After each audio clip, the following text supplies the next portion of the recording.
This is ACOFAE.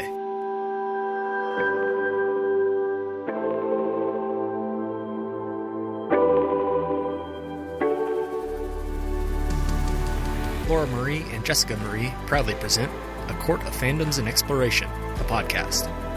Fair warning, everything the hosts say is explicit, full of spoilers and adult content and shall not be used against them. They have opinions. Let's try not to drag anyone for expressing themselves and just have fun for an hour. We all deserve it. This episode contains spoilers from the Shadowhunters World, except for the last hours. There are also mentions of Throne of Glass, Sherlock, Fleabag, and Crescent City. For full list, please see show notes.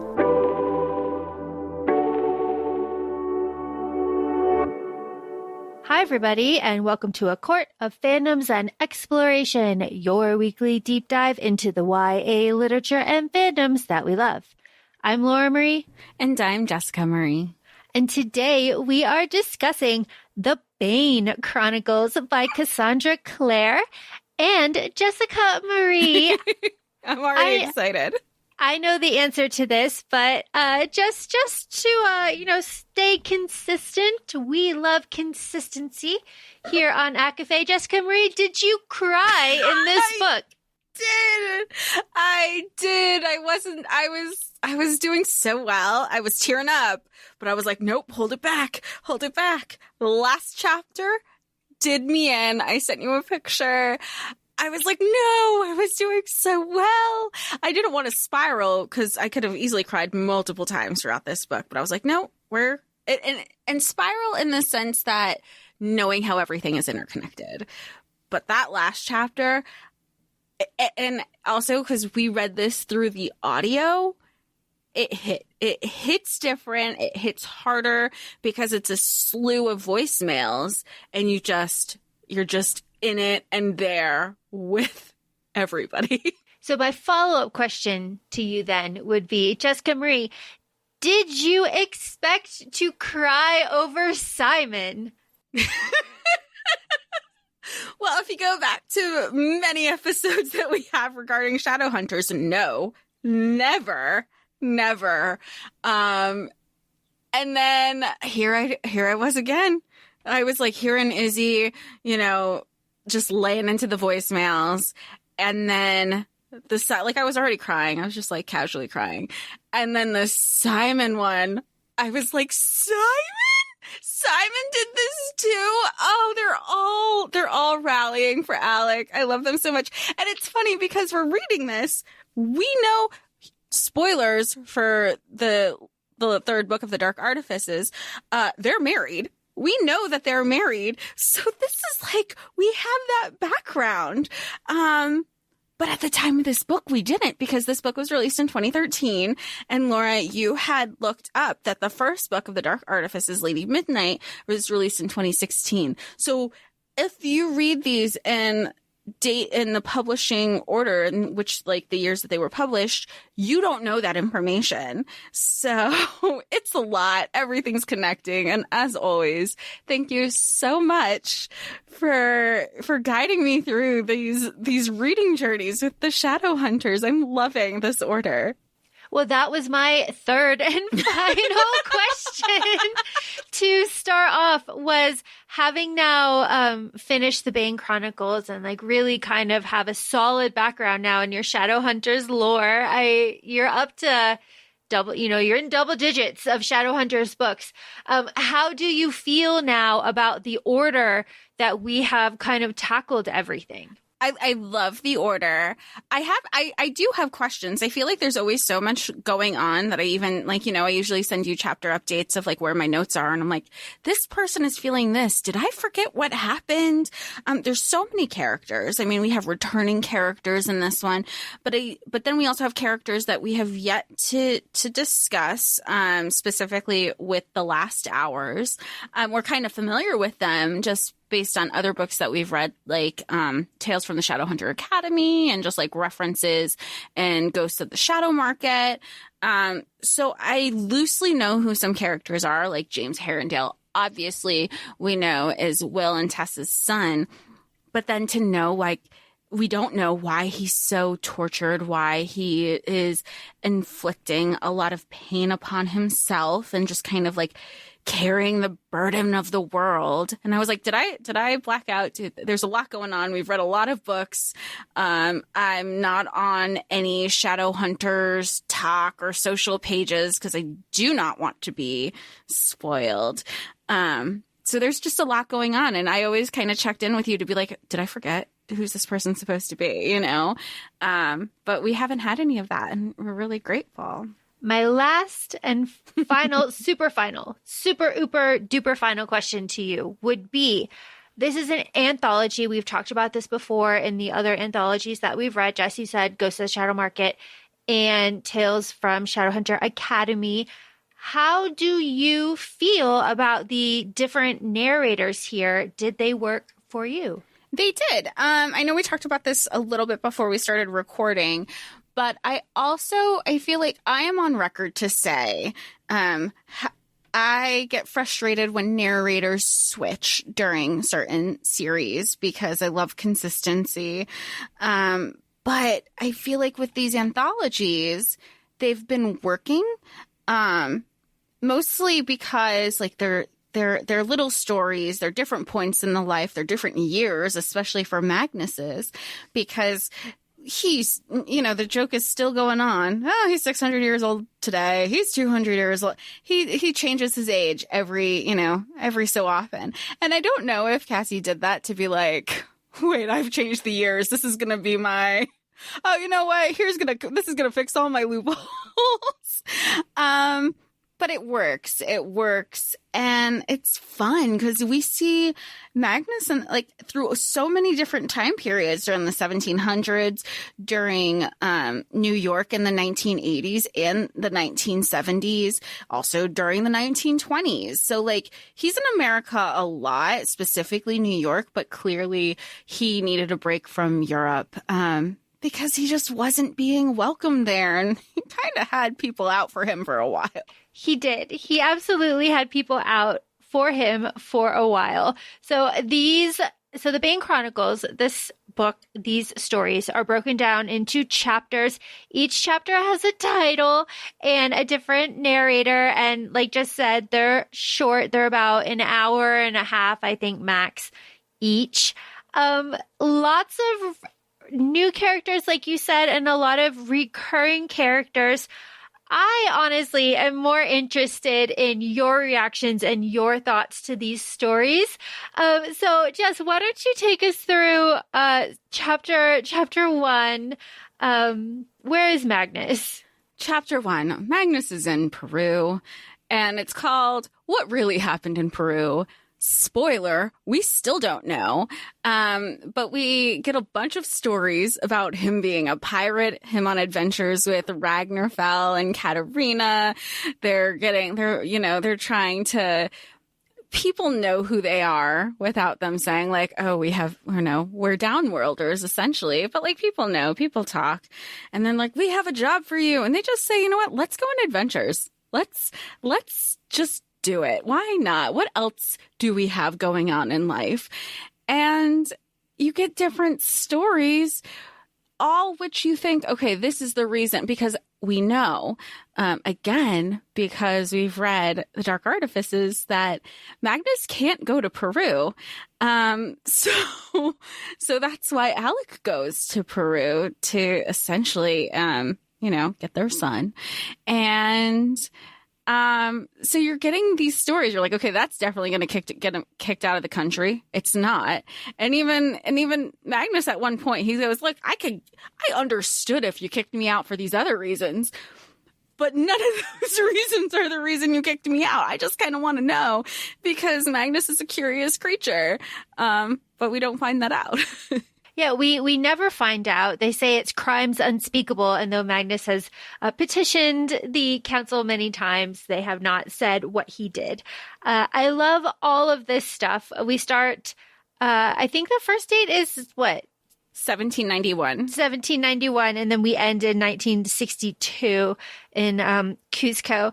But I love all of this. It's all very fun. And we get little like things like this is when Magnus started lying about his age. This is 30 years he's been roaming because his lover died. He's been feeling restless. Ragnar is Ragnar. He's cranky. He's green. He's, what is it? My little pea pod. Just like, he was like, yeah, because they're like, they're all very well traveled. And he's like, this is the French term for endearment. Because at first I think like the French term, they were just saying like, oh, they were saying my little cabbage. And he's like, I don't know. That doesn't make sense. But then they were just like mocking off of that. And Ragnar's like, don't call me that. Don't stop it. And he's like, what do you mean? What if, like their friendships and their relationships with each other are just so fun. And you can tell that they're just grateful for each other because there's only a select few who know what they're going through. Because just like you said with, Magnus being heartbroken and, everybody is falling in love at different points of their life. And they're also understanding that typically the people that they're falling in love with aren't immortal. And there is an end date and how there's not going to be anybody else who gets it the way certain group of people in the Shadowhunter Chronicles, they understand. And Ragnar and Katarina, of course, are Magnus's best friends. And I specifically just want to point out very quickly the 1890 at the lake where Magnus is with Yamasu, the musician. He's trying to like woo. And when Yamasu breaks up with Magnus and Magnus goes on his drunken spree and Katarina says that he was crawling towards something like a demented crab, I laughed out loud because I was just picturing it at, like all of it. It was amazing. I love it so much. One of my notes here was just like, because we have such a different timeline of and exposure to the things that we've read in this series so far, it would be like debauchery, but there's no glitter yet. So like he's still this high fashion guy. I'm like, he hasn't. I feel sad that he hasn't been exposed to glitter yet. Soon. I know it's happening so, but he's always been ahead of his time because he's like, ugh, these fashion challenged sailors. Like his little internal dialogue and even external when he knows that he's just like, work, slay. I love it all. It's so good. And then the thing that I really like about the Bane Chronicles is that we have all of these very lighthearted, for the most part, stories, but then we have little like gems in here about Magnus's life. Like his mother unalived herself. Like that's here. Like he talks about it and how like, mothers, their Katarina and Ragnar are talking about like their mothers are heroes, their fathers are the demons. And Magnus is like, maybe that's true for y'all, but that's not really true for me. Cause like my mother had this situation happen. So we have this. And then we also have, Magnus's preference for love is black hair, blue eyes. We have that in this first chapter. Like it's all here. So good. It's so good. And then also a little gem, like Magnus is uncomfortable in the quiet. He's uncomfortable with like self-reflection because the weight of time starts to like really get to him. He starts to get very introspective. So that's why he he's a city person. All that stuff with the monkeys, all of that. He's a city person. We love it. We love it. Jess, you mentioned Ragnar and France and the French. Can you tell me about the Runaway Queen? Yeah. Can we start with him being in France, finding a monkey and naming the monkey Ragnar? There's no reason to start with that. I just wanted to bring it up. There was no segue. I just made me giggle. I was like, Ragnar the monkey. Because if Ragnar was there and he had to be like, Ragnar the person or Ragnar the monkey, and he's like, there's only one Ragnar. Like, he would be so frustrated with that. I love it so much. But we get Marie Antoinette here. You get to see some of, Magnus is so interesting because when people say like, oh, when people have parents or they have kids or whatever, they say like, it's important for the kids to know that the parents aren't just the parents. They have like their people and have this whole other life. I feel like we're kind of getting that with Magnus here because we have a very specific scope of who Magnus is. And we're getting all these stories where there's a point in his life. He's like, fuck it. I don't care what happens. Like, that's my magic. I'll do what I want. I'm going to secure the bag. And he does. And like, I in a way that there aren't any morals, but then one can say, like, what are morals if you're a downworlder? And there can be like a lot of back and forth discussion with that. But I like him. He's kind of doing his own thing. He's still flirting with everybody and anybody he finds attractive. Paris feels like his city. Like, he was made for Paris. He loved it. The fashion, the style, the people, kind of like the attitude, everybody. Like, if it could be bigger and better, then it should be bigger and better. And that's all of Magnus's vibes. He has an obligation to look fabulous. So you should wear everything. It's perfect. It's perfect. Magnus is perfect. This is 1791 Paris. He's been there for about 6 years. There's political unrest, obviously. And the vampires are there in Paris, and he has an invitation to the vampires. This reminded me, like, these scenes gave me very much Interview with the Vampire vibes. Yes. Like, I was like, oh my God. Like, that's how I visualized it, especially when they were like, oh, Marie Antoinette walked in and he's like, it's a glamour. Hey, like jazz hands. They're like, ooh, and they were on, that they were on to him because they were like, no, like, don't put your signature. We could lock you up in a room. You could finish it right here. She's like, fuck. Because, and then when they get her out of the window and the invisible balloon, hot air balloon, I was like, this is why they were talking about the hot air balloon at the beginning of the chapter. I was like, I don't know what the point of this is, but okay. And now it's invisible. It's like, oh, all right. It's all connected. But there's another dark hair, black hair, blue eyes in this one too. Like, there's one in every chapter, it feels like. And I was so excited when I texted you. I was like, this has got to be Will's dad. I don't know why I thought that, because later we find out that that's not Will's dad, but we should have known based on what we know from the Infernal Devices. But it's been 2 years since I've read that book. But then it winds up being someone named Axel. And Axel was like, thank you, universe. Like, people are so hot. We love this for me. Like, I really love Magnus. It's like, beautiful people don't just fall out of the sky. Suits don't just fall out of the sky. It's just amazing. And yes, you're right. So Axel's there. He's like, hey, Magnus, like, I'm Swedish. I'm connected to the Swedish royal family. We want you to glamour the royal family and sneak them out.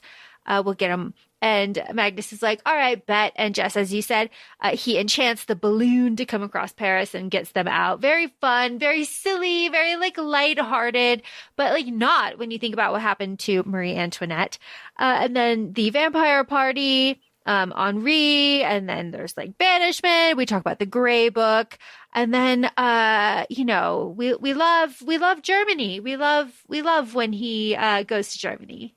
Yeah, he goes to Germany. He's hanging out in the Alps. It suits him. I feel kind of bad, and my note was that he was checking in on Axel to make sure that he's okay, because he was seen like making out with Axel, and the vampire saw him, and we already know that the vampires had taken the people who were close to him in Paris and had them as their meal because they were mad that Magnus took Marie Antoinette and helped her escape. And he was just like, he wanted to make sure Axel was alive, and Axel's brother reached out to him. He's fine. He's alive. Like, please reach out. And he burned the note.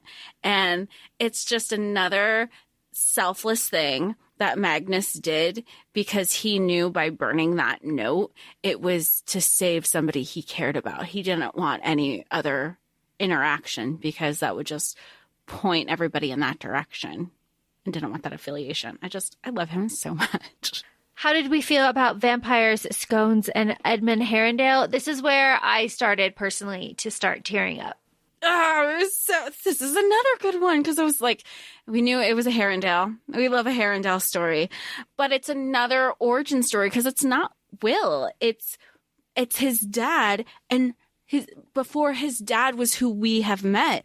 But again, when he was a kid, and even Magnus he was like, ooh, I don't usually like blondes, but okay. I love it so much. And in true Herondale form, he's like, that's not my thing, but I love being appreciated. Like, he's like, hey. I mean, tell me Jace doesn't come from that line. You can't. Like, it's so obvious. It's so obvious. My God. It's amazing. This chapter is narrated by Andrew Scott, who's the hot priest from Fleabag. He's also Moriarty in Sherlock. He was so good. And I didn't know Hot Priest's name. So I remember being like, oh, Andrew Scott. I really like how he specifically narrated and I was like, I would listen to him because there are people who have great voices, wonderful voices. And we'll get to it too. But that doesn't necessarily mean that I would want them in a fantasy read. Like, it just sounds like story time at a library as opposed to bringing the characters to life. Yeah, and Andrew Scott has a very like soothing kind of. He reminded me a lot of James narrating like Queen of Arendelle. Those a very smooth, very nice. I liked it a lot. Of course, I just love Andrew Scott. This story is fucking heartbreaking. 1857. We are in London and we meet Camille. Jess, were you excited, surprised to see Camille? Yeah, I was surprised because I never remember. I feel like, how Editor Sam has his Game of Thrones family tree. I feel like I need a Shadowhunters family tree and how everybody's connected, not just from the Blackthorns, the Lightwoods, or the Herondales, but also like everybody else and a timeline of where everybody's popping up. Like, that would be insane. Be like 1957, 1758, like everywhere the appearances are, because that'll take up like an entire wall. It would. It absolutely would. Because we also have Ralph Scott, who mentions his brother, Wolsey. And we know, we love, we salute, we love. We also have De Quincey, who we meet in the Internal Devices as well. We also have Aloysius Starkweather. Fuck that guy. Consistently fuck that guy. Awful.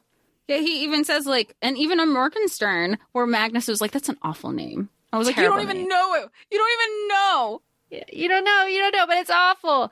They are there. I say they. The Downworlders are there at the Institute in London to talk about the peace accords and kind of ratify them. But really, it's just a lot of preaching. Bullshit. And just we're better than you. Yeah, and this is the instance where Magnus in the Mortal Instruments. This is the scene where Magnus is like, well, the last time that I was here, they fucking threw out the plates that we dined on. And this is that moment. This is that moment because they were going to dinner and Edmund just comes up. Edmund is Will's dad. And he's like, oh yeah, they just tossed out we got to wait for dinner. They tossed out the plates. And that was when everything was clicking, because we touched them. The Downworlders touched the plates. So now they're chucking everything. Yeah, because we will corrupt their precious plates. And I like that Magnus throws that in everyone's faces in the Mortal Instruments. And it's just oh, that's terrible. And now we actually have it. And it's wow, that really is shitty. That was shitty. Oh. Yeah, and Edmund was even look, I don't fucking care. As long as we're both on the same side that demons suck. You're cool with me. And he's always been consistently fine with it. He's doesn't matter to me. Yeah, at all. And what else do we get here? We get baby Charlotte, Love it. We love baby Charlotte. We also get mentions of Benedict Lightwood and how he just got married and like, what is it? Like bad news Benedict, something like that. Because they know he likes to fuck demons. Like it was like, oh, okay. And Edmund's like, he is not my friend. Like, let's just stop that now. Demon pox starting early. Yeah, it's like, we no. I feel bad for the girl. I feel bad for her. Like, fuck that. Amazing stuff. This is the chapter also where Magnus has the, like, I can't remember who was talking to Magnus, and they were like, Magnus, are you paying attention? He goes, somebody incredibly attractive just came into the room, and I ceased to listen to a word you were saying. Like, no shame. No shame. It's so lovely. Yeah, and Camille is just like, I like this. He's delicious. Like and she's like, would you share him? And Magnus is like, not for a meal, but like, is that what you meant? I know. I mean, I'd share him, but not like that. Not like that, but yeah. It's so much fun, especially just knowing all that we know. You know, and I think that's important to stress that this is the first, I mean, aside from like the crying chapters and where we get like water, you know, teared up, it's probably one of the lightest of the books that we've read out of the Shadowhunters, because even the Ghost of Shadow Market wasn't this light. It was heavy the whole time. Yeah, Ghost of the Shadow Market is very heavy. This is very fun. This chapter's a little bit heavy though, because as you said, Edmund is eavesdropping on the meeting with all of the kids, and they get caught, and Magnus leaves, and Edmund like plops down. He's like, hello, let's go to the tavern. They go to White's Tavern. They get really drunk. And this is where Magnus starts to be like, ooh, he's at the gaming tables. His eyes are like not jolly eyes anymore. They went like kind of hard. Magnus is like, I'm going to file that away for later. File that away. And then there is a demon attack, and Edmund, who, why have one bun when you can have the box Herondale, meets the love of his life. And like, he didn't know it. And this is after he went on a whole little monologue to Magnus saying, I don't need love. Like, I'm going to get it wherever I can, whenever I can. Like, look at this. I don't want to share. Like, I want, the world is my oyster, basically. He just didn't want to get locked down. He gets locked down like day 3. He's like, can I call for you? Like, no, the day of, he's like, I'm gonna call for you. And the next day, he's like, so you ready to get married? He's like, what? And Magnus shows up back to the Institute a little bit later and runs into Edmund. Edmund holding a Pyxis. He's like, I am engaged to Lynette. And Magnus is like, okay. He's like, yeah, like, I went to her house and like they didn't let me in. So then I like basically hid in the bushes for a few days, and then finally she came out, and I like went after her. And Magnus is like, so you stalked her?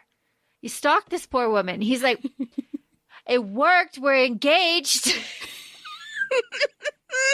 Bless a Herondale. You know, when their heart's in it, you know, and they're finally able to come through, I guess you could say, because same thing happened with Will. Will was like, I'm right there. Shit, my best friend beat me to it. Got a hold of beat, and then he tried again. He's like, yes. Got it. This, though, he's holding the Pyxis. We know what the Pyxis is, what it represents, what happens with the Pyxis. We know all of it. It is heartbreaking. In this instance, though, it is heartbreaking for a different reason. He's holding it like, Edmund is holding this Pyxis like, this is when I knew my purpose. This is when I knew what I was born to do. But Lynette will not become a shadow hunter. Edmund will not give her up. So he is going to have his marks stripped. And Magnus is now reflecting on like, this is going to be the death of him, because he will not have a purpose, and he will substitute that purpose and that rush that he got with shadow hunting with the gaming tables. And of course, we know that that is a huge influence on Will's childhood. and a massive reason why he is the way he is. And it's so like, it does break your heart. It does break your heart because in all of this time also, Edmund is making these declarations. He's like, I'm not going to ask her to become a shadow hunter either because there's no guarantee that she'll survive this. And I can't risk my love on chance. Yeah. Like, he's literally giving everything up. And even when he gets his runes removed, Magnus, even though they hadn't seen each other in a long time, he tries to stop them. And the Clave, being what they are, won't let him. Like, they threaten to kill him. So I really respect that Magnus, despite it all. He was like, even if I never see Edmund again, I know I tried. Yeah. Yeah. And then he says, like, later on there'll be I see your face. Right now. I know where you're going with it. I know. It's like I couldn't really help this Herondale, but later on another Herondale would stumble on my doorstep with black hair and blue eyes, and I'd be able to help that one. Like, whoo. We know what we know. Oh, we know what we know. We also know that this is where Camille gets the ruby. We love the ruby necklace. For some, and it's so sad to see the trajectory of where their relationship went to, because he was like, because I was so excited. I was so excited in these moments. I know I sent you a voice memo and I was like, he said, you know what, go for the person that you love. They have a shorter lifespan than I do. I'll wait for you. We'll have an age together. Have this to remember me by. When Magnus loves, he loves deep. Yes, he does. And it is noted here that, Camille was like not moved by the plight of the werewolf. She had a vampire's face. She had glass eyes. No flush would darken her cheeks, but like, that's just because she was a vampire. It's not because she was unfeeling or uncaring, which does end up being the issue and being the problem in the relationship. Great stuff. One Herondale to the other. The Midnight Air, London, 25 years later. Jess, how are we finding James? James is acting like a little brat right now. Yeah. He's acting like a little brat.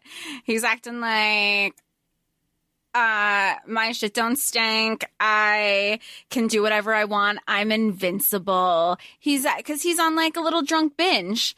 And he's clearly, I say that, knowing that he's nursing something and is trying to escape something the same way his father did when he was doing drugs, to just escape for a moment.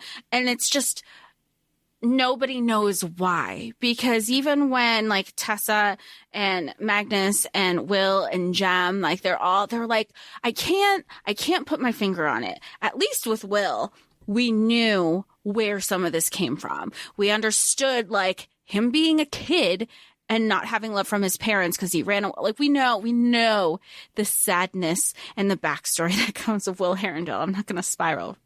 But to that, even Tessa's like, but this is a completely different situation to our awareness, because we've given him all these things.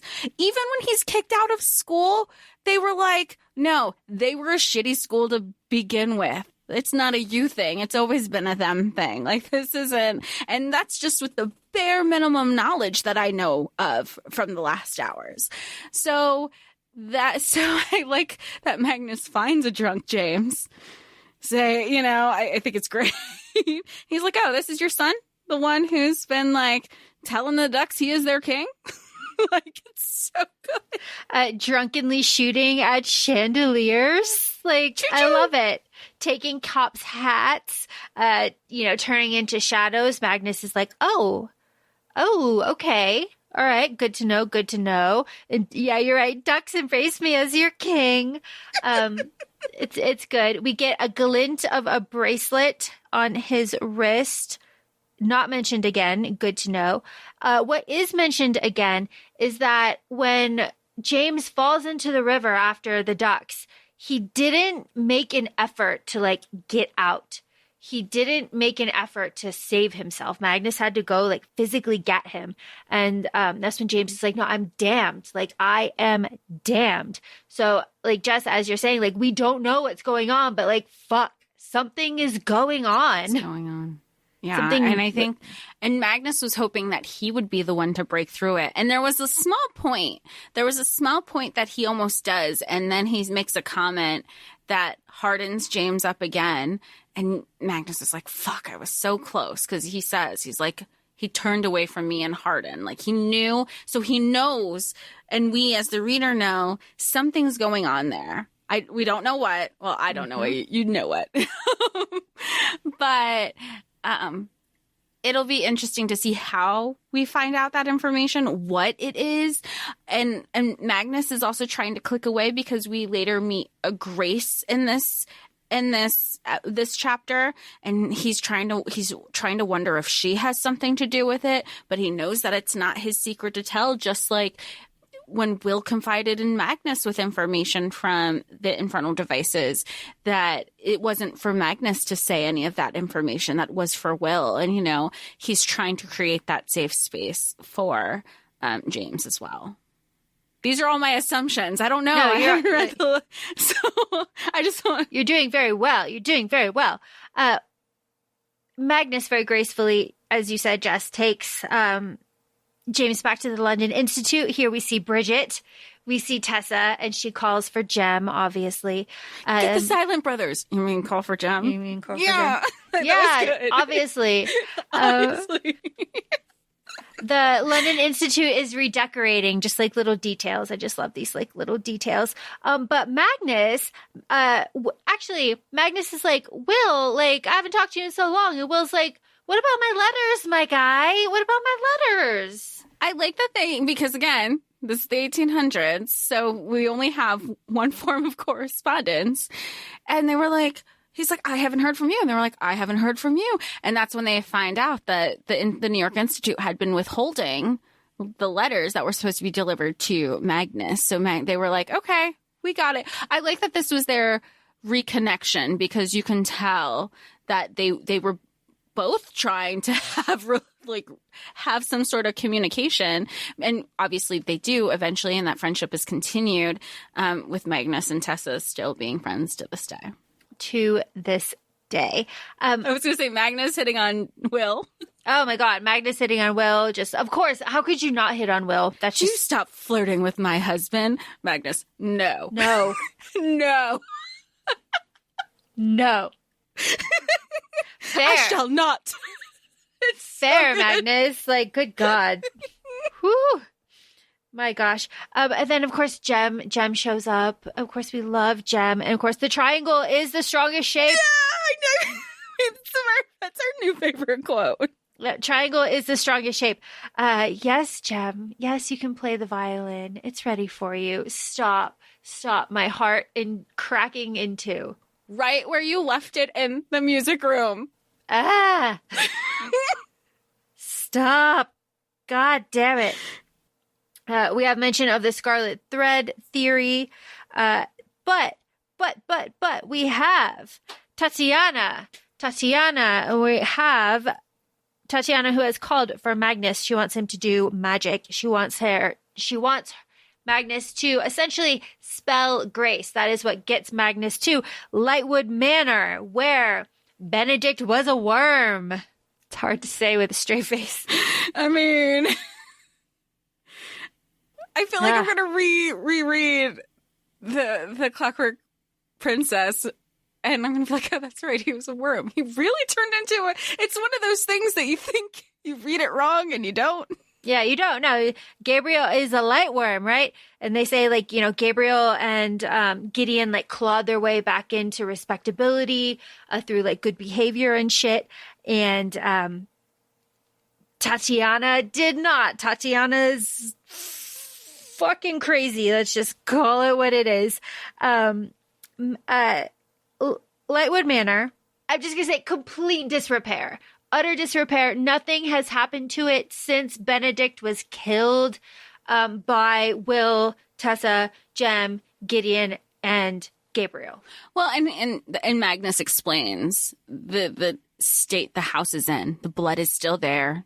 Things are shredded. Things are peeling. There is no upkeep going on with this house, even though that Tatiana had fought to get this, to like have this ownership to her. Yes.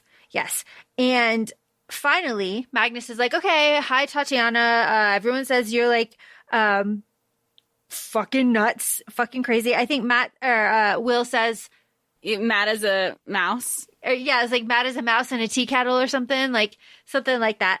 But we meet, Jess, as you said, Grace, and Magnus is repelled by Grace. I did find that interesting. Magnus is like, he kind of like recognizes her as a threat. He's like steps away from her. He's like, what is that? Like, interesting stuff. We also see Jesse, mentions of Jesse, and that is Tatiana's son who died. We see him in a portrait. God has no mercy, and nor will I, written on the walls, of course. Tatiana, though, says, Magnus, go kill 5 Shadowhunters for me, Magnus. Totally normal. Yeah, totally. Like, that's why she beckoned him. He's like, because part of the thing is like, do y'all know why she's calling for me? And they're like, no, but go find out. And so he's trying to feel the situation out, like as if he was just going to be like, oh, okay. And honestly, things that we know about like being specific, she's like, oh, so you agree that you'll just go ahead and kill 5 Shadowhunters for me?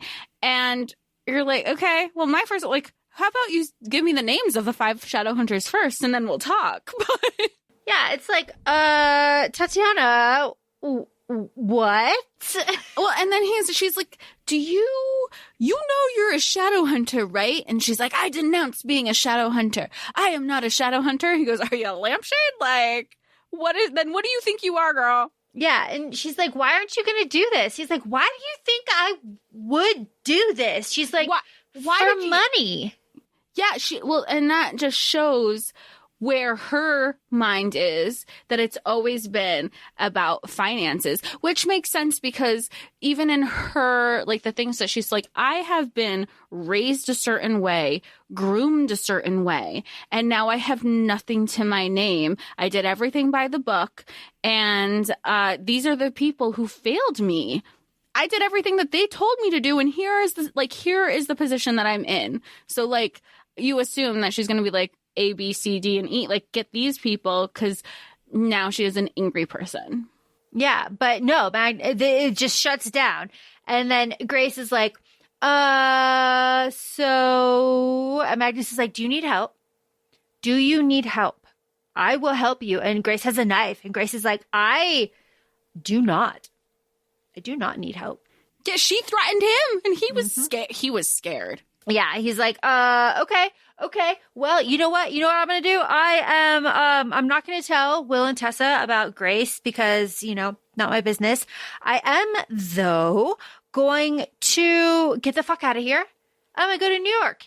I'm going to leave this. Goodbye, London. He was clearly like, London is not the London that I remember or love anymore. Like, this is not for me. And then he has a Rose DeWitt Bucator moment, gets off the boat from Southampton to New York, and he's there. Yeah, and he's there. It is New York, September 1929, the rise of the Hotel du Mort. So we're back in New York. I like when we're back in New York because it gives us an opportunity to be back with the Mortal Instruments, like extended cast a little bit. And that's just fun. It's just fun. So what is happening? Magnus owns a speakeasy. Good on him. Mr. Dries. What else do you do in the 20s? Secure the bag. He's all about, like, he has been around for so long. It would be upsetting if he didn't find out a trick to how the system all works. Yeah, for real. And he does. He works the system. He avoids the raids, whatever. There's this whole sequence about like everybody goes to his hotel room and then he gets a different hotel room. And it's very fun, very lighthearted, very silly stuff. Sprinkled throughout this, though, is something is coming. Follow follow the money, like something's happening with the money. The Great Depression is starting to hit. Like, and that's Yeah. what happens. And they were like, it's starting. Like, people are jumping out of windows. And it was just a lot of like, okay, you kind of know where we are at this point in time. When they said 1920s, or they said 1920s, and then they start talking about, you know, the market crashing, and we're like, oh, okay, now we're at that point in the 1920s. Okay. And Dolly, we meet Dolly. Dolly, hello, Dolly. I have a confession. I thought it was Lily at first. So did I. Wait, look. Oh, yeah, okay. Lily grabs it. I was like, vampire, it's Lily. And especially because we read this through the audiobook. They have jazz music playing at the intro of this episode. And we know Lily as like the darling little jazzy vampire. And she introduces herself kind of like that too. So why wouldn't we have thought it was Lily? And then when she said it was Dolly, I even thought, is this Lily duping us real quick? Yeah, it's like, wait a minute. Is she giving us a fake introduction? But it's like, okay. But Dolly also says, like, all the money will break everything. And Magnus is like, okay, fine, I'll go tell the Institute. He goes tells the Institute, which is Edgar Greymark, Lucian's dad. And at the same time, Aldous, who's the High Warlock, is going a little loose in the head.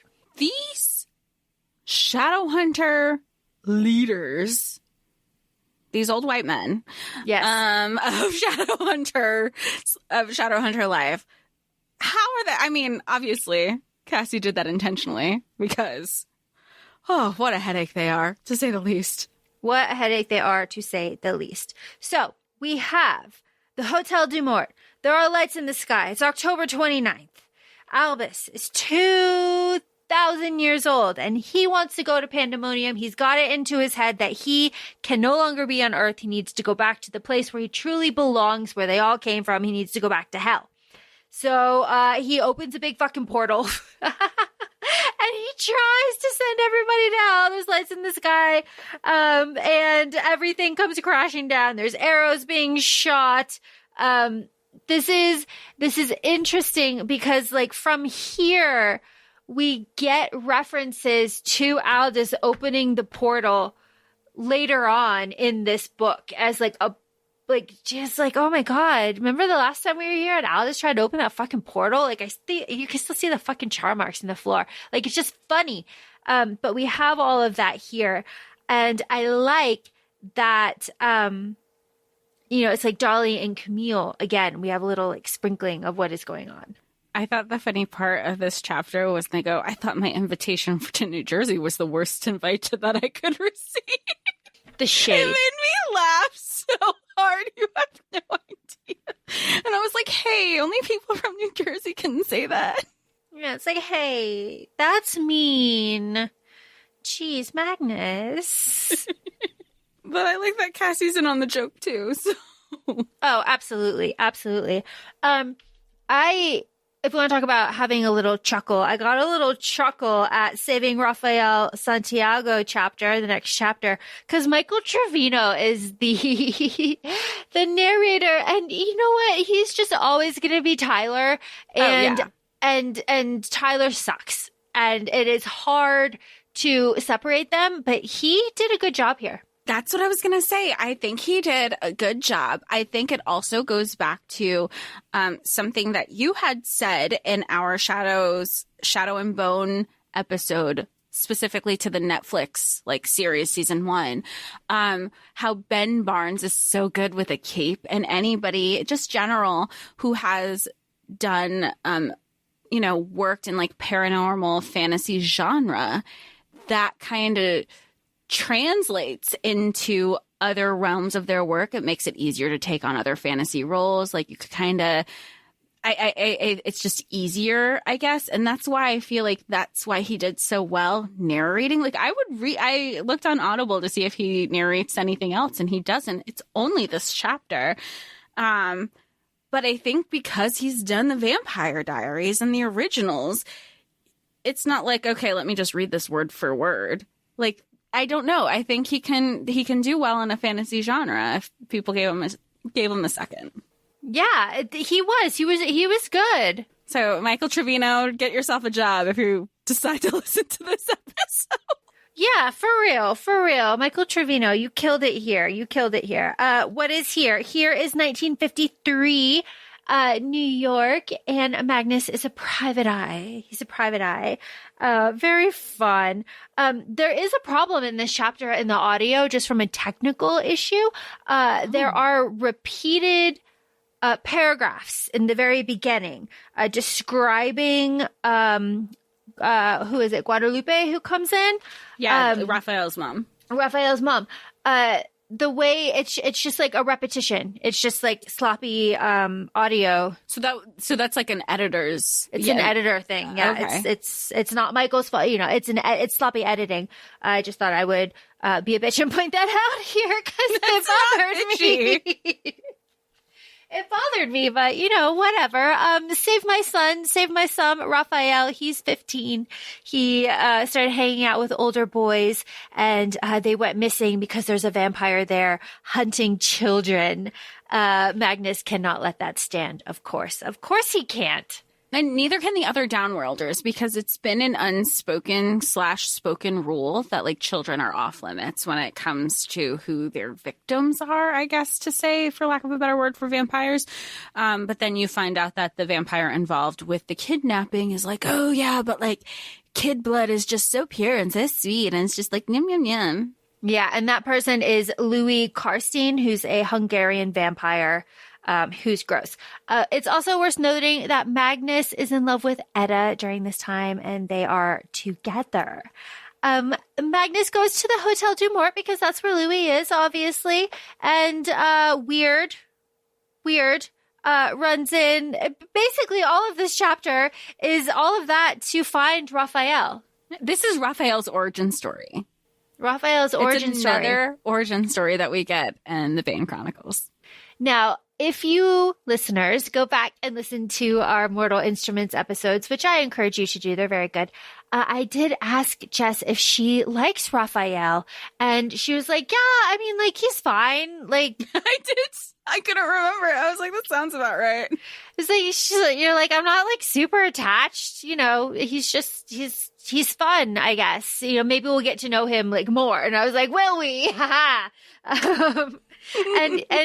And here we are getting the birth of this relationship of Raphael and vampirism, Raphael and his family, and then Raphael and Magnus, and then finally Raphael and Ragnar, which is just one of my favorite relationships. I don't know why I didn't they loved tag teaming against Magnus all the time, to the point where Magnus is like, I'm fucking leaving. Y'all talk shit all you want. I'll be back later. And then you have Raphael. Does this mean I get the apartment? Are you moving? Is this for me now? And he's like, oh my God. Oh my God. And it's so, again, we get this. Okay. So we get this backstory. Dark Artifices spoilers incoming. You get this backstory. And again, this book came out in 2013. We have yet to read Queen of Air and Darkness, Dark Artifice 3, knowing that we have Magnus naming one of his sons after Raphael, and knowing in Thule that Raphael is even like, oh, fuck. Even in Thule, Raphael was like, don't have him naming his kids after me. Like, no, because this Raphael wouldn't be able to want it either. It's just so good. It's so good. It's amazing. And I love this chapter that shows just like the character of Raphael, right? Like, he's 15, he's a vampire now.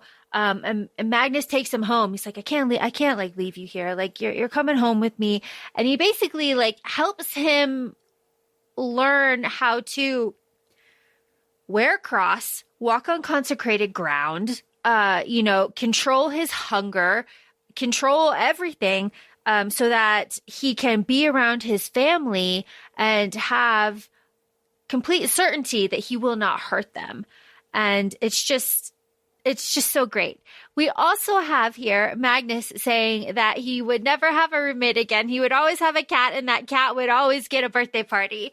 And that's fun because later on we get, Chairman Meow's birthday, we get Church's, but all of these things. It's all just so fucking fun. This is also the chapter where he has his friends being like, don't get attached. Don't get attached to something else, someone else. We know how you get with the Nephilim. He's like, I don't know what you're talking about. And everyone's like, Arundel. Like, it's so good. It's just, Magnus has a big heart, and I respect how selective he is with who he shares that caring nature with. Yes. And of course, Ragnar, we're talking about Ragnar. Ragnar shows up while Magnus is like working with Raphael, and Ragnar's horrified. He's like, Magnus. Oh, how old is he? We agreed. 18. Like, at least the three of us. Yeah. He was like, you, me, Katerina. Like, we agreed in Peru. Like, 18. 18. And Magnus is like, oh my God, no. And Raphael's like, oh my God. No. Oh my God. Ragnar's so funny. It's so good. And then he's like, oh my God, the short one and the green one are making such snotty comments about me. It's just so funny. Oh, it's so good. And then we meet Lily here. This is our introduction to Lily. We finally meet her. Magnus and Raphael, after like graveyard running, are stumbling across 4 vampires in an alley. And of course we have Raphael saying his famous line, "Are you stupid? Are you stupid? Tell me now." I love it. I love that man.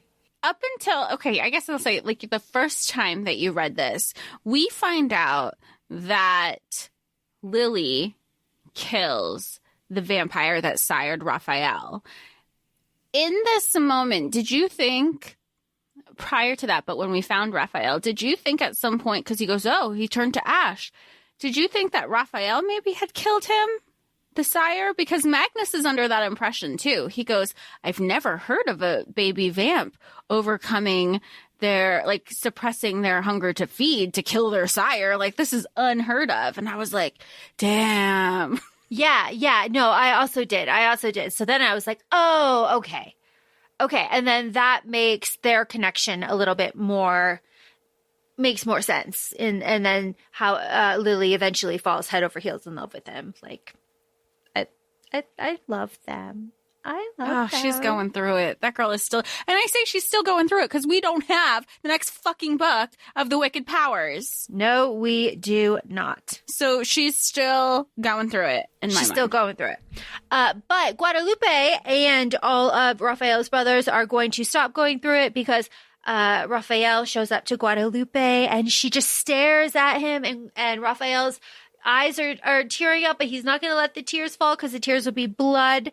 He's like, you're about to cry. It's just, oh my gosh. And Magnus is like, look, I know he's a little bit different. I made him like me. Like, he's like me, like magic, not vampire, magic. To try to make it just a little bit easier. Magic.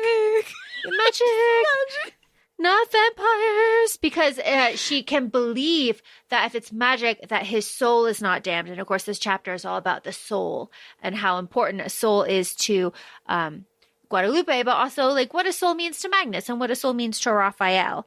It's all really good. It is really wonderful to know that Raphael keeps up this relationship with his mother. Throughout the mortal instruments and like his family and like his, relatives, all of that stuff. Because because this is one of the things that Simon brings up, no? Yes. Because he was like, but you have a relation. How come that can't be me? I didn't even make that connection while I was reading. Yeah. How come you get to have. It's so good. Yeah. He's like, it's different. It's yeah. Yeah. Basically, he was like, you have no idea what I had to go through to. I can't do this. I can't do it. Again with Simon. Simon gets you again. I love it. I love it. It's the most unexpected things. Oh, it's fantastic. Raphael, I owe you. I will not forget. I will not forget, Magnus.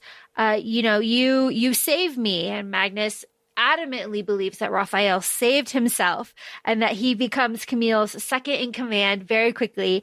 And he has perfect professionalism, and they basically ignore each other whenever they see each other. And it's very fun. And I love them so much. So we have the rise of the Hotel du Mort, saving Rafael Santiago, and then we have the fall of the Hotel du Mort. Tell me about the 80s. Oh, no, the fall of the Hotel du Mort is in July 1977, because this is the chapter where they have the blackout of New York in that summer.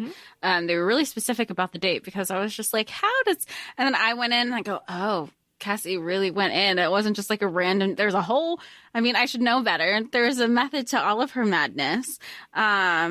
I love how the beginning of the chapter starts off. Magnus is in his fashion glory, and some PR girly is like, oh my God, are you in fashion? And Magnus is like, no, I am fashion. I was like, yes, read her. And then he has his third floor brownstone walk up on Christopher Street. Sign me the fuck up. I was ready. I was like, oh, thank God he's been like secure in the bag. I mean, granted, the prices then were much different than they are now, but I'd still want one of those. And one of my notes, $5 pancakes in New York. I'm all excited. I'm clearly like sucked in, because I just know if anybody listens, if you look up what everything costs in the West Village, go have fun with that. But this is where we have a blackout. Basically, there's the blackout of New York, and if all lights are out, everyone's going crazy. Everyone's running amok. But also what's happening in the 1970s is there is excessive drug use, and the vampires are like, sucking the blood of people who are doing drugs, and the vampires are affected, and they're not able to control their bloodthirst or their killing. And if this keeps happening, basically because of like the accords and what the downworlds have agreed upon, the Lupine are ready to be like, we're going to burn them all. This can't keep happening. We need to control our downworlder people, or the Nephilim are going to step in. And we want to keep this under the radar as, from the Nephilim as long as possible, because then they're going to think we can't control our shit. And they already have problems with us. They're looking for a reason to come and just like do whatever they want to do. Yep. So so take it from there. Well, no, you're exactly right. Oh. So Lincoln comes to Magnus and he's like, hey, we're doing the thing. You got to come do the thing with us, because the vampires, Camille specifically, are addicted to the blood that they drink from people who are addicted to cocaine. That is the wicked web that we weave here. And nobody put the two together, because they were like, oh, we thought like that vampires were impervious from addiction, right? Exactly. So then we have the blackout on July 13th. All of this kind of comes together. Like the PR girly gave Magnus the tickets. Magnus gave them to Camille and the vampires when he was there to check on them. And Magnus was very upset by how he saw Camille in the throes of her addiction. It was very upsetting to him. It made him feel a certain way. He was uncomfortable. So everything going to hell. The PR Girlies Club, they all get killed by the vampires. And Lincoln is there. Lincoln has permission from the Praetor to basically wipe out all of the vampires. And then Magnus and Camille go to the graveyard, get the grave dirt, smash all of the grave dirts, call all of the vampires to the Hotel du Mort, and they are locked inside for, 3 days to basically dry out. Yeah, they need a detox. Yeah, and if they can't dry out after 3 days, then they're just going to go in and murder them.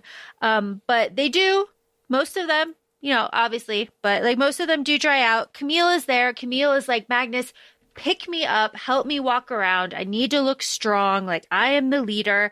I have to do everything here. Raphael's not there. And when he shows up, Magnus is like, where the fuck were you? Where were you? And Raphael's like, look, I tried. They were going to destroy themselves and I was going to let them. And then, Jess, how do you feel about Magnus and Katarina at the end of this? It's sad.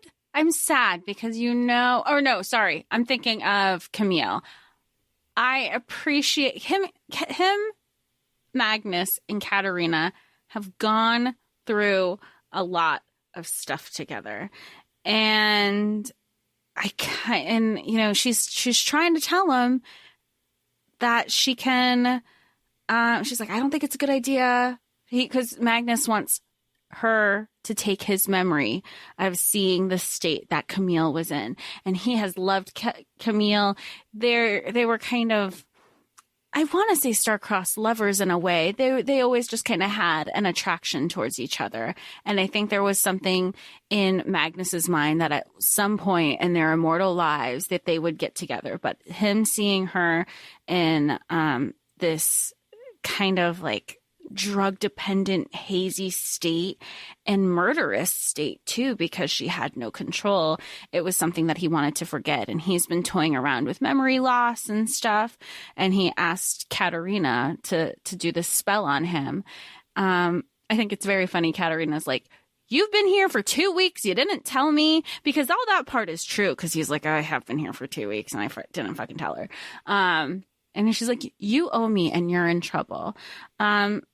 But it's a mixed bag, because we have episodes where you and I have discussed if you can take away your memory, specifically Eternal Sunshine of the Spotless Mind, would you take those away? Because would you then be the person that you are? Excellent way to segue, I think. Because, Jess, how do you really know what to buy someone? Because you're not actually officially dating. So what do you do? Poor Magnus. Jess, did you remember Elias? Did you remember our sweet, sweet Elias? I forgot about him until I remember. Isn't this the demon that they were like practicing with the kids who were like, he's harmless. Like, if there's going to be a demon that we practice summoning so the kids can like, so the kid, like I say the kids, Will and Tessa's kids and like the Lightwood kids, like if there's going to be a demon that we could kind of trust, like it could be this like silly, goofy thing. Yep, that's Elias. I love him so much. I love the accent that they get him here too. Very fun. Yeah, it was that threw me off. I was like, why is this is, I don't know, an accumulation of something. Yeah, it's fun. He's a demon. We love him. He's like, don't you remember me with Will Herondale? It's great stuff. He was like, yeah, we thought you were blue, but like, he's like, yeah, whatever. The light does that sometimes. Hey, did you ever talk to that demon? Us demons have this running joke that, you just fake people out in their curses. And Magnus is like, that would have been really helpful 200 years ago. Yeah, and he's like, that's not really funny. He's like, it is funny. It is actually, all of it is pretty funny. So what this is it's Alec's birthday, and Magnus is in love with Alec, and he does not know what to get Alec, and he's fretting about it all day. He calls Katarina, who, again, Jess, as you said in our last story, was like, you didn't call me, fuck you. And now she's like, I'm not giving you advice anymore. Like, enough with this. Oh my God. Hangs up on him. I have people to save. Ragnar. He's like, Ragnar, I called Katarina and she wasn't any help. Maybe you can. Yeah, and Ragnar's like, Raphael told me all about this, and Magnus is like, what? How does Raphael know? I know. This is betrayal. What is this? It's very fun. We have little gems that Tessa is in the Amazon, and Fleetwood Mac. Do they still listen to Fleetwood Mac? Very fun. Magnus also is remembering Clary, and he's thinking about taking Magnus when they went to Takis, and Raphael walking in and being like, I do not want to see this. I do not want to know this. I can never forget this. When he sees them kissing, like, it's just so fun. Lily, you're a bad boy. And Magnus just being like, my friends will not help me. But who comes to the rescue? Isabel. I love Isabel. I love Isabel. She's she's such a good sister. She's such a good friend. She's somebody that I'd want in my corner. Absolutely. Absolutely. She's like, what? She's there, and Magnus sees her wearing the ruby necklace. Maybe I'll tell her one day where it came from. Very fun. She walks over and starts making coffee. That's just the kind of girl that Isabel was. Amazing. I know you're together, Magnus, with my brother. I don't care. She says it in a way that was like, focused and like she had practiced saying it before. She will stand up for her brother. My God, we love Isabel. I like that this is the part where, because he's still uncertain. He knows that it's his birth. He's like, it's okay. Like, it's Alec's birthday. He's going to be with his family. And Isabel made this, we know this, and she made it a point to go out of her way to see Magnus. And she's like, look, here's my number. You're kind of dating my brother. I don't know what y'all are, but you mean a lot to him and he means a lot to you, despite you not knowing what you are, because they haven't had a date at this point yet either. But they just know that she cares. And what does Magnus say? Magnus has some internal dialogue explaining that she approaches him knowing that, God forbid anything were to happen to Alec, she knows that Magnus is an important person who would need to know what's going on with her brother. So then Magnus is like, genius, I have a stroke of genius. Give me your whip, Isabel. Give it to me. And he puts potions on it. He puts a spell on it, gives a little extra kick. Doesn't say anything, knowing that Isabel will casually mention it, knowing that that is the birthday present, knowing that what Alec wants most is to protect his sister. And knowing that... And this boy isn't saying he's not in love with her. Exactly. Yeah, exactly. Him. And then this is our circle back moment to Peru and the quiet place. And this is Magnus reflecting that, like, Alec is his quiet place. Alec brought him peace. And then he's like, fuck, I'm in love. Fuck, damn it. The subplot to this is Caroline Connor and the Curse the Mermaids exclusive yachting PR. Very fun stuff. It ends with Alec showing up, kissing, they would never be parted. But then Elias being like, your father will have you in the end. What the fuck, Elias? Why are you sending us off like that? Huh? Because people forget that Elias is still there so often. Oh, you're still here. Like, we didn't send you back yet. I think that's what happens a lot with him. He's like, I'm going to make it worth my while, I guess. Excellent. So now we have the last stand of the New York Institute. This is a little bit out of order because we go from Alex and Magnus's beginning of their relationship to 1989 New York at 8 p.m. in front of an AIDS clinic waiting for Katerina. The fucking circle is out and it's out for a vengeance and it is murdering people, and the Nephilim are kind of like, but they're our best and brightest. Are they really doing anything wrong? I hate the circle. I hate talking about them. I know that we have to, because this is the beginning of what happened. Like, these are the continued origin stories. It's not the origin story because we have so much history from the circle, but to know how awful, to continue to know how awful they are and how their actions are still transcending into the mortal instruments. Yeah, because this is the incident. This is the incident that everyone kind of talks about in Hush Hush, where we'll say it. Maris and Robert and the circle fucking slaughter the entire White Claw, or the White Law, not White Claw, the White Law family. They take them out. They take them the fuck out after the White Laws came to the defense of the werewolves. Yeah, they came to Magnus when he called for aid after initially brushing off Magnus's claims about the circle. Magnus warns them again. He says, like, this is where they are. This is what they're doing. This is what time. This is where we're going to be. And they fucking show up and slaughter them. And we have Maris, we have Robert, we have Stephen Herondale, we have Valentine, and we have Lucian. And like, fuck. And I like this kind of commentary that we have on Stephen Herondale, because it's like, oh, that's Edmund, that's like, Will, that's Tessa. Tessa would be so disappointed. Oh, absolutely. And this is where Magnus is also, he's heard stirrings of a lost Herondale. We have references here.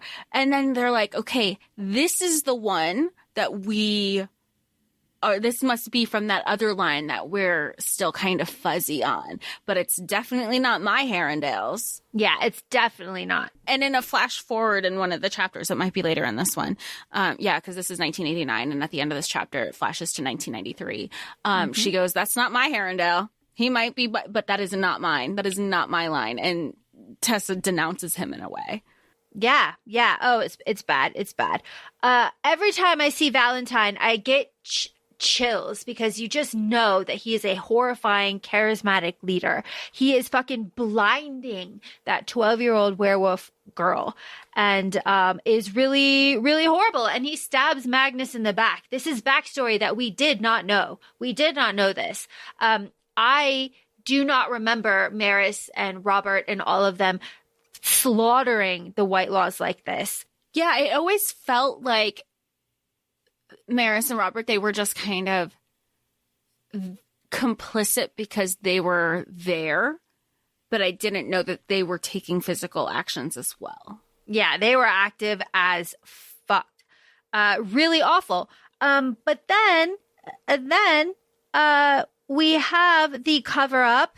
The rogue werewolves killed all of them. The last Whitelaw died in Magnus's arms. Terrible. Lucian, come home with us. Jocelyn has something to tell you, Lucian. Gross, all gross. But eventually we say that the circle is defeated. We know this.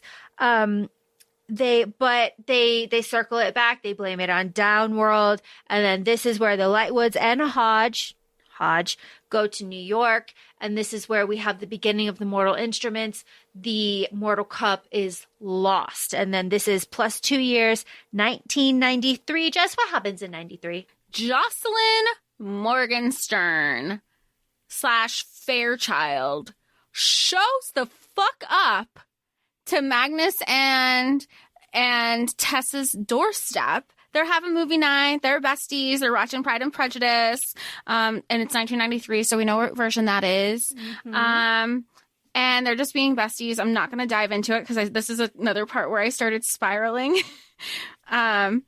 Just knowing that they're still there for each other. It's so long. All that stuff. We know, based on an earlier chapter that we discussed, that Magnus said, You call me, I come running.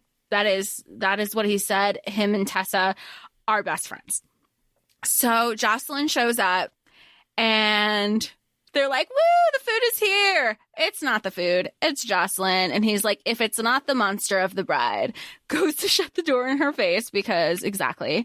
And Tessa's like, wait, let's hear her out. And Magnus is like, why? Just because she's carrying a big ass baby. Because when she said that baby was almost 2, I was like, that is not a tiny thing that is being swaddled in her arms. Like I know how old my niece was, how big she was when she was 2. And they're like, oh, but like, I'm trying to get away. Basically, she's like telling them, I had Morgenstern's kid and I don't want her to be a part of this world. I want better. I done fucked up. Please don't have my mistakes reflect on her. She is truly an innocent child. And they were like talking about the fight and they were talking about Stephen Herondale. And even Tessa was like, this is the part where she's like, not my Herondale. Like you are. And she tells Jocelyn, hold on, I have it marked. If you have the physical copy, it's hardcover, it's page 435.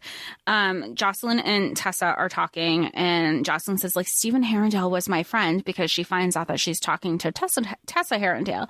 And Tessa says, Stephen Herondale would have killed me if he'd ever met me. I would not have been safe living among people like you, or like him. I am the wife and mother of warriors who fought and died and never dishonored themselves as you have. I have worn gear, wielded blades, and slain demons. And all I wished was to overcome evil so that I could live so I could live and be happy with those that I loved. I hoped I had made this a better, safer world for my children. But because of Valentine's Circle, the Herondale line, the line that is my son's children's children, is finished. That happened through you and your circle and your husband. Stephen Herondale died with hate in his heart and blood and of my people on his hands. I can't imagine no more horrible way for mine and Will's line to end. Like, fuck you. The fact she's door closed immediately. What we constantly say, or the people in the books that we read are better than us, are way better than us. Way better. Because Tessa does eventually, after this like wonderful lesson on ethics, does say like, we can't like turn away. Like, this kid is like, come on. I know a silent brother who will do the protections. It's fine. I know a guy. Oh my God. I know a guy.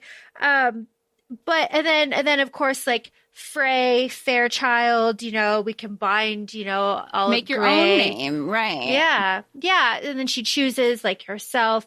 I like this little inclusion that we have. So I just like knowing that, like, during the wedding of Luke and Jocelyn, when Jocelyn goes over to speak to Tessa, we know that they know each other. We know that they have a relationship and what they could be talking about. It's just very special. And we know that and this is stuff that we've known because of where we are in our reading. We know that she doesn't just like know Tessa as a one-off thing. Like, this is a yearly thing up into Clary's 18th birthday. This is an ongoing situation. She's known Magnus longer. So there is, I don't know if there's a friendship, but there is definitely some sort of rapport going on. Absolutely. We are almost done with this book. We have 2 chapters left. Take me through these dates. Take me through this first date. Take me through Magnus and Alec. So Magnus and Alec have their first date. It is after they had their first kiss on Alec's birthday. And they're just like, let's have a date. And Magnus wants it to be this whole thing. He's like, let me help. He asks for Katerina for help. She finally agrees to like give him time. And she's like, I want to be best woman at your wedding. Again, I say this with like happy tears in my eyes because I was like, oh my God, because we know that they get married. This book, I will emphasize it so y'all can know if you want to fast forward. This book came out in 2013. Like, this book was published before The Dark Artifices even began. So we know that the wedding's happening. And Alec is a little uncomfortable. He's never been out. Not only has it, he's still kind of, he's out to his sister. He's out to his parabatai. He's out to Claire. He's out, but he's not out to his family or in public because word travels in these worlds. So he's like a downworlder or another Nephilim. Like, my dad is the head of the institute. Like, my parents are big people. I can't have them knowing. He's very reserved in his affection in public with Magnus. So then they go out on their date and Alec is like, can I glamour myself? Can I make myself invisible? He's already like, I don't take public transportation. I just get there. Like, he's also kind of like, this is not what I want to do. And Magnus just wants to show him off to the world. So. Well, yeah, of course, because Alec is gorgeous, black hair, blue eyes. Of course. But you're right. In the subway, there's like a mugger and there's a whole situation. There's a funny song. Have a good date. Time on your date, boys.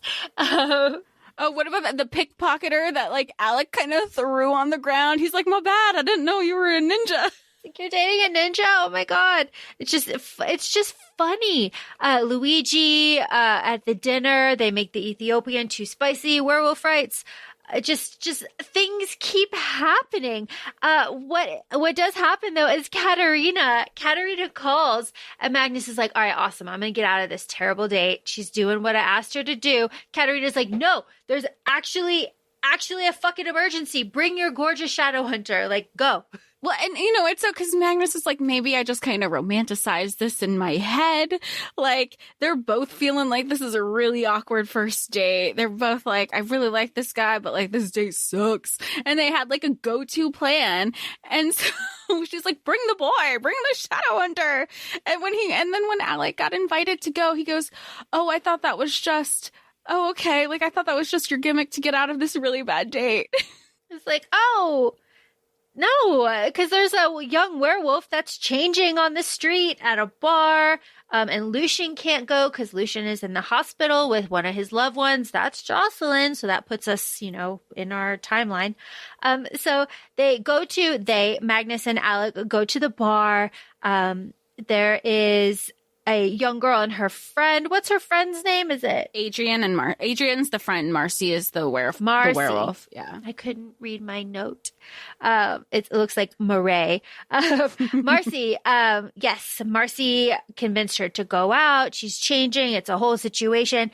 Alec talks her down. Alec really kind of, empathizes with her. You see where Alec will be the head of the werewolf, vampire, shadow hunter cult. You see the seeds for that later on. It's wonderful. It's wonderful. It's wonderful. My gosh. Well, and he has that line that he says to Magnus. Alec says to Magnus, he goes, well, one of the importance of being a shadow hunter are to help people, like to help people in need, people who need help, and they need help. Like, why wouldn't I help? Like, it was never a question because, it is, again, very telling to the world in which we live. If at its core, being a good person means being a good person, it shouldn't matter who those people are. It shouldn't. And that's what Magnus feels too. He's like, oh my gosh. Can I see you again? He just keeps falling harder and harder. He's like, is this hope? Hope, like, it was just his first kiss. Like, am I really going to like go in on all of this guy? But he's like, yeah. And maybe Alec wouldn't break his heart. And oh my God, we go from this and this, like, you're glamorous. I'm so sorry. This passionate kiss. I'm going to call him Alexander, something, this is where we get Alexander. But we go from this to the voicemails after the incident in the City of Lost Souls. Jess, what happened here? Wrecked. So at this point, we're probably after book 3 in the Mortal Instruments is when they break up, right? Book 3? I believe. Which book didn't you had me it was before the book you had me not read. Right. 2. No, I skipped 2? I have no idea. I skipped a book. Go back to the episodes. There's transparency there. I skipped one of the books and the Mortal Instruments. Anyway, we know they break up. We also know that I cried in that breakup. So I know I read it. And here we are in these voicemails. We listen on audio. So they're hitting different. And they are some pleading voicemails. And not all from Alec. They're from Isabel. They're from... Wait, I wrote them all down. Okay. Okay, I'm just going to go through who they were from in a list, okay? Alec, Isabel, Alec, Hadrian's Institute about the Horned Toads. Isabel, Clary, Alec, Simon. Alec, client about the toads. More about the Horned Toads. Isabel, Maris, Maya, Isabel, Raphael. I love that Raphael came back for this. Isabel, Alec, Hadrian Industries. Just, they came to bat. The friends came to bat. They came to bat so hard. Because it was the voice narrator, at one point I thought they were, like, one part, that, like, Isabel is trying to pretend she's somebody else when she's not. Like, those are good. Simon is being, like, this good golden retriever boyfriend. He was like, don't tell, like, Isabel is right next to me. don't tell Jace I said he's like really hot. He's a badass. He's a badass. Tears. I mean, the fact that Simon came through, that really wrecked me. Izzy, number one, she should be in anybody's, like, you want her in your corner. And I love how she's like back and forth. She's like, I fucking hate you. I'm here. I'm going to break down your door. I tried to break down your door with your stupid wards. Like, okay. And then she'd call back. I'm sorry. I was just a little emotional. I've been informed that could be perceived as a threat. That's not what this is. Just give me a call. Let's be sane and have a rational conversation. I love her so much. And it was also really my favorite was Raphael's, obviously. Ragnar told me I have to pay Ragnar. I lost a bet. Like, it's, all the, I hate this though. I love it. I love it. These voicemails were unexpected. I believe these voicemails are the bonus chapter. The Bane Chronicles says that has a bonus chapter. This might be it. And they're in the physical copy I have too. Yeah. There's also a PDF that's attached in the audio. Very fun. Which was your favorite voicemail? Do you have one? No. I don't think I not off the top of my head. I mean, it was probably, there was one, okay, I had a question, it was the last voicemail that Alec said, hey, and that one that I left at like 3:15 where he was pouring out his soul, like, that's not there though. I feel like that, right? Yeah, it's there. Oh, it is there. Okay. Yeah. Yeah, it's the one where he's like, I'm the best person that you'll ever have. Like, Jace, wake up. How do you delete a message on somebody else's phone? That one. I also like where Isabella's like, I won't let my children talk to you. You don't know. You're messing out on this whole bloodline. If you don't, you need to get back with my brother.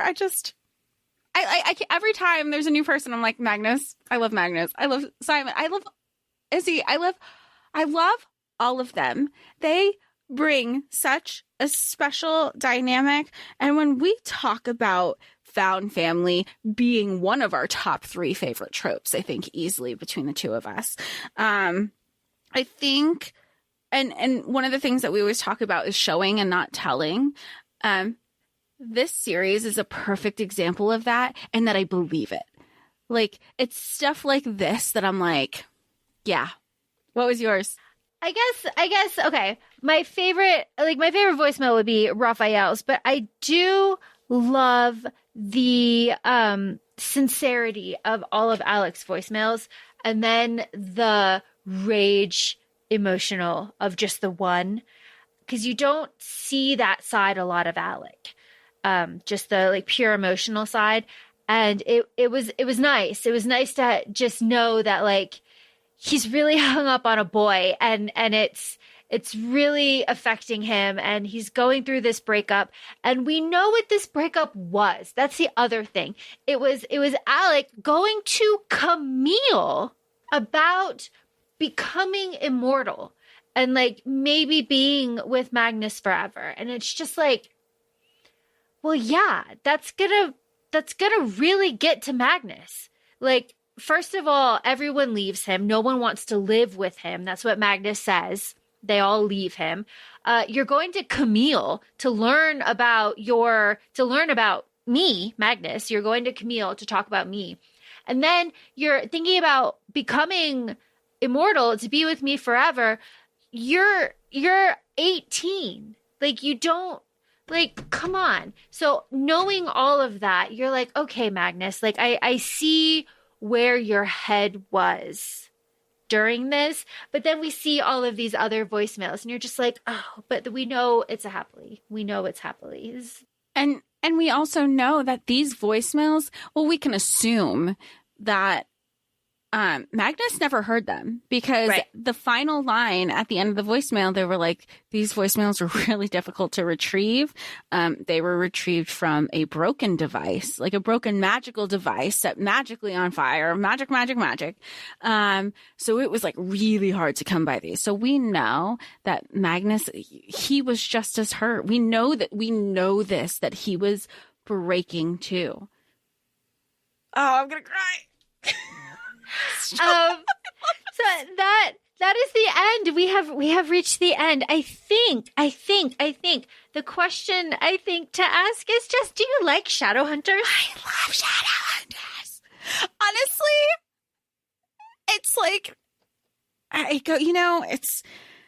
we've talked about it in previous episodes where, when you're trying to look for a series that you're trying to chase that high from like the first one, it's like that. Even though this is so different from, Throne of Glass and Crescent City and ACOFAE and all the things that we love that got us and like into this podcast fantasy world to just love these things. This is so special in its own way, and it's so different because there's so many different levels. We have the wicked powers that's confirmed but not even written. We have Blackthorn Manor that we haven't even approached to start reading yet. Then even with this has had my wheels spinning, where Tessa says, my son's children's children. I was like, we don't have those yet. Well, that's another 3. That's I'm already thinking about these books that she's not even thinking about. I was like, Easter egg. I feel like a Swiftie looking for Easter eggs. It's very exciting. And I, of course, am extremely excited to continue our Shadowhunters journeys with the last hours. Just so much fun. I was going to say, where do we go next? Like, there's still like, I know that there's the Red Sea Scrolls. I know of those. But we don't have a lot left, do we? No, we have 2 books of Alec and Magnus, and we have 3 books of The Last Hours, and then Blackthorn Manor, and whatever she decides to give us for the Wicked Powers. We are almost completely done with everything. My heart hurts. It's really wonderful. This has been a journey. It has been a journey. And of course, people don't like Cassie Clare. Please do your own research. We will always say that. But this is a long one. You've stuck out with us. Thank you so much. Thanks for joining us. I will kill this ant. Thanks for joining us. You can feel free to follow us on Instagram, ACOFAE Podcast. We're also both on TikTok, ACOFAE Laura and ACOFAE Jessica. Thanks for joining. Thanks for your patience. And thanks for staying part of this journey as we keep going on the adventures. Laura's killing an ant. Doing these adventures with the Shadowhunters. Talk to y'all soon. Bye. You got it. I did get it.